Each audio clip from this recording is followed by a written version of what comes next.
Welcome to the Happy Progress Podcast. I'm Alex Harris, and today we're here with Lee Dumas. How you doing, John? I am fired up, brother. Nice. To get started, does progress equal happiness to you? Listen, positive progress equals happiness. Just the word progress, though, let's be honest. You can be getting progressively fatter, and that does not make you happier. I've been there. This guy's been there. So I'm going to throw in the word positive and say yes. If you are positively progressing in your life on goals that are meaningful to you, you will be happier.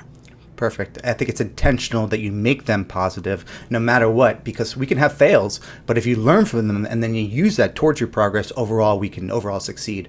Now, JLD is the host of Entrepreneur on Fire, EO Fire, whatever you want to call it these days. But I want to ask you some specific questions. With the changes that Apple is presenting, potentially coming up, of developing a podcast subscription service to potentially compete with Spotify, how do you think this is going to change the industry? And is it going to create a divide between the big guys who have the money and the little guys who are doing stuff for free? Listen, it's not going to happen on a grand scale. There will be an option for people to put their podcast behind a paywall and do this and do that, but there will always be a major directory that's going to have podcasts open for free for everyone. It is a proven model that works. So there's going to be an option for people, again, to have it behind paywalls if you so want. There's, of course, a way on Spotify to completely for free listen to every single podcast that they have. You can upgrade to Spotify Premium if you want or need to, but all the podcasts are free over there as well. So that's just not going to happen anytime soon. And when it does, there's always going to be options for free.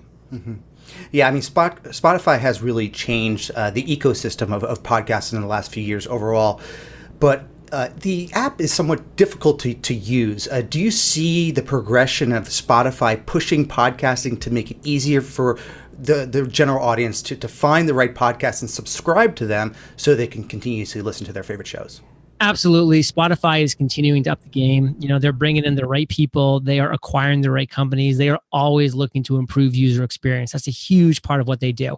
You're completely right. They are not there yet, but they're getting there and they're getting better all the time. It's all about the user experience. Spotify knows that as well or better than anybody else.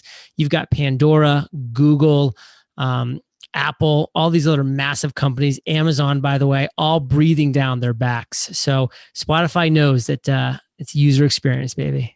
Definitely see technology changing. Now we see it in social media, the new platform of Clubhouse, which is a popular audio platform. It's really changed on how we consume content, because as podcasters, we like to talk, maybe not necessarily go out on camera. How are you using Clubhouse, and what's your perspective on how this is going to potentially change how we distribute content or connect with other people online? Clubhouse is a fantastic platform. It really is. It allows you to drop in on conversations as they're happening, live time, real time, to be in the same rooms with luminaries and people that are really knowledgeable about specific topics. It can also be a big, fat waste of time. And I think I said fat twice in this interview, but don't worry about it. I got a third one coming up. It'll be a surprise. It can be a huge waste of time if used incorrectly, like most things, by the way. So I think Clubhouse is really new right now. It's really trendy. It's really fun. I'm definitely having a good time in it, and I'm definitely dedicating some of my time and bandwidth into Clubhouse. But I would say tread carefully. And I see kind of the evolution of what's kind of happening online, and even things that are related to YouTube and Twitch and Facebook Live, Instagram Live, even with what's going on with the stock market today, so many people are live streaming. How is live streaming? Are you going to start to do more live streaming? And is it live streaming or documenting things in real time and then creating content from that? Do you have a perspective on how you're going to potentially apply live streaming to your podcast? And is there opportunity to actually, benefit from it? Well, Clubhouse is live streaming. It's just audio streaming and it's live. And so that's a thing that I'm definitely going to have as part of my day-to-day. Again, maybe not 7 days a week, but 2, 3, maybe sometimes even 4 days, depending on how the platform progresses. And, there's other opportunities like Instagram stories and Instagram Live and Facebook Live to kind of be able to tell your stories in real time, which people do like. They like that. One of the benefits about podcasting is it's like on demand. You can press play and pause when you want to. It's always there waiting for you. But at the same time, sometimes it feels a little disconnected because somebody may have recorded that a year ago, 10 years ago, 10 minutes ago. something is kind of cool on being what I call the same space-time continuum as other people. So like when I was in Clubhouse this morning, other people were just like, oh my God, it's so cool, JLD, to actually, I feel like I'm hanging out with you. Like you kind of get that feeling on a podcast, but you know you're really not. In Clubhouse, like you really do. And live streaming, you really do get that feeling, that vibe, because you actually are in that same space-time continuum, especially in this day and age when like there's no real hanging out in person anyways. Like it's the next best thing. I have a new book coming out, Uncommon Success. Tell us a little bit about why you created that book and how we can find out more.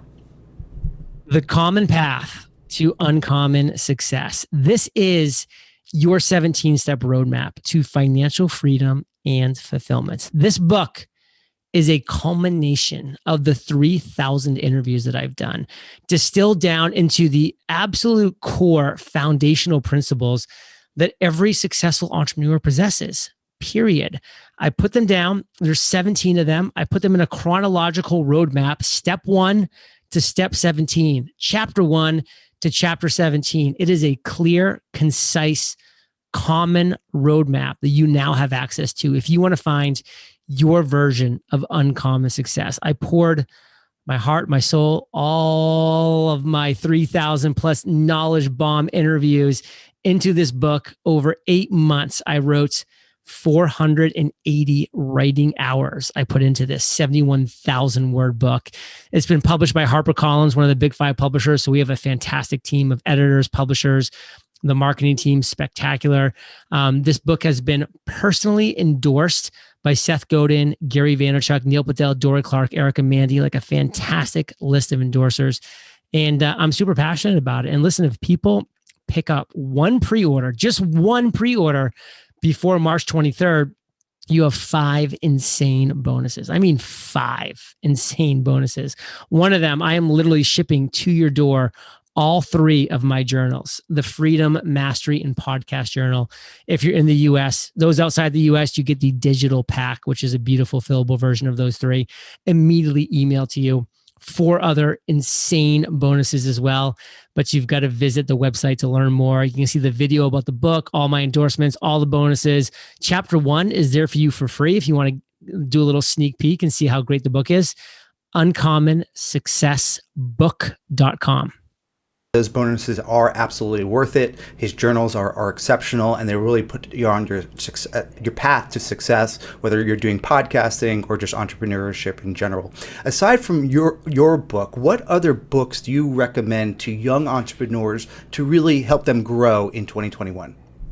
A fantastic book is called The Slight Edge by Jeff Olson. It's a great read. I follow that up with The Compound Effect by Darren Hardy. You read those 2 books back to back, you're on your way.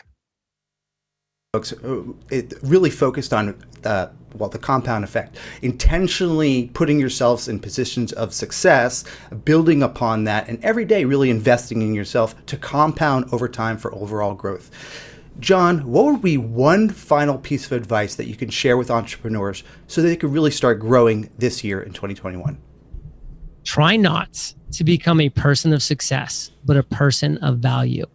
That Albert Einstein quote changed everything for me, and it will change everything for you if you just commit to becoming a person of value, to providing the number 1 best solution to a real problem. Giving value in that manner, you will win.